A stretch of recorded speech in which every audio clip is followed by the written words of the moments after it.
I'm Eddie Muller, welcoming you to another trip down Noir Alley.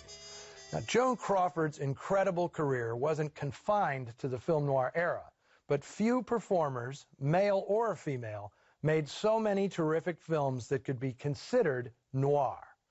Now, you'll get an argument from the sticklers who don't want Crawford's soap operas to be considered in the same vein as male-centric classics like The Maltese Falcon, Double Indemnity, and Out of the Past, all films in which a male protagonist succumbs to the temptations of a femme fatale. Some believe this is de rigueur in noir. Crawford worked the other side of that street. In such fantastic films as Possessed, Humoresque, and Sudden Fear, she plays women whose lives suddenly spiral out of control, sometimes fatally, when they fall for the wrong guy. In other words, the homme fatale. Now, in Mildred Pierce, perhaps her greatest movie role, Crawford sacrifices her life for a very unexpected la personne fatale, her own daughter. But of all the noir-stained films Crawford made, and there are plenty, like Flamingo Road, Female on the Beach, and This Woman is Dangerous, my personal favorite, far and away, is the movie I have for you today. From 1950, Warner Brothers' The Damned Don't Cry. Now, I'm not saying this is Crawford's best film, but I especially enjoy it because for its star, it is spectacularly self-revelatory. Although Crawford is ostensibly playing a character based on notorious real-life gangsters moll Virginia Hill, in many ways, the story is a none too subtle reflection of the actress's own rags-to-riches saga. She plays Ethel Whitehead, a poor woman latched to a bitter husband toiling in the Texas oil fields. A tragic accident drives her to start fresh in New York as a dress model. That's code, you know.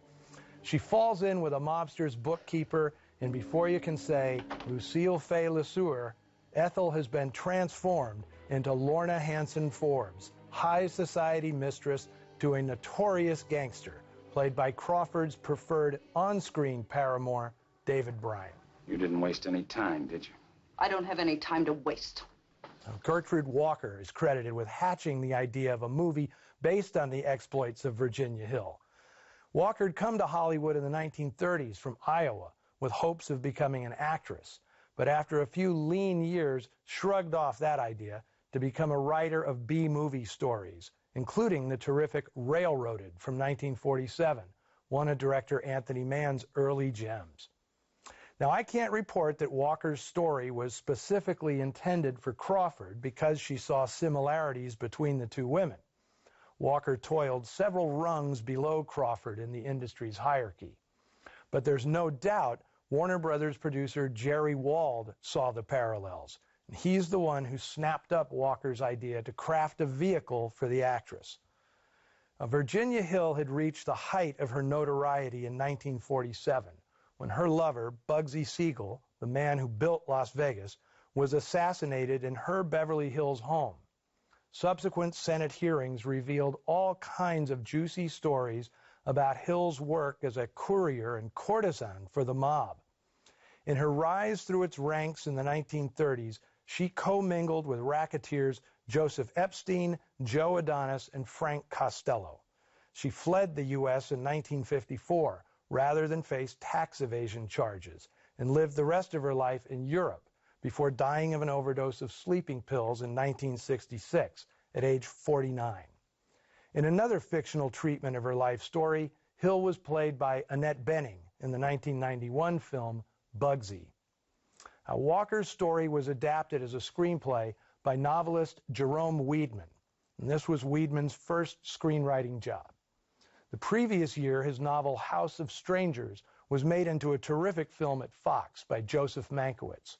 Weidman's most famous work was just around the corner, the novel I Can Get It For You Wholesale, adapted as a film in 1951 from a screenplay by unlikely collaborators Abraham Polanski and Vera Caspary. According to director Vincent Sherman, Weidman had no clue how to craft a concise 100-minute film.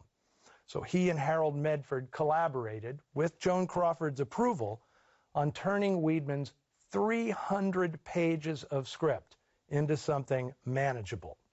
This was the 5th collaboration at Warner Brothers between Crawford and Jerry Wald. She considered the producer her good luck charm, as he'd made most of the films I mentioned previously. There was a definite formula to the Wald-Crawford magic: a violent opening that sets up the story's flashback structure, Joan's balancing act of toughness and vulnerability, and, of course, lots of tempestuous interaction with male co-stars. Once Joan found something that worked, she chewed on it like a junkyard dog, which may have been why The Damned Don't Cry wasn't as big a hit as earlier Wald productions. The public was catching on to the formula. For me, The Damned Don't Cry crackles from start to finish.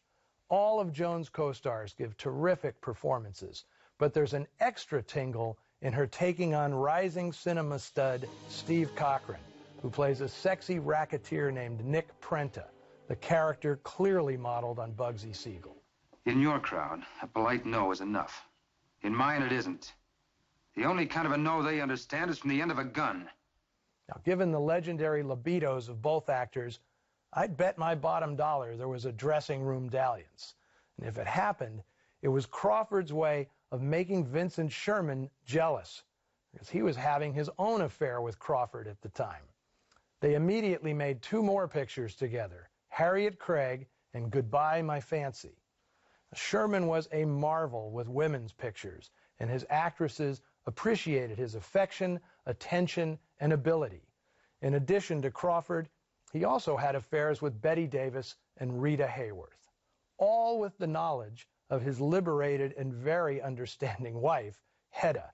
She actually liked and admired this particular other woman, saying, "I guess it's too much to ask of any man that he turned down the chance to sleep with Joan Crawford."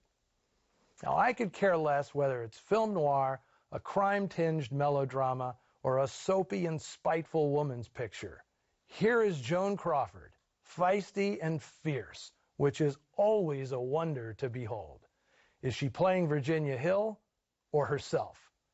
Either way, The Damned Don't Cry.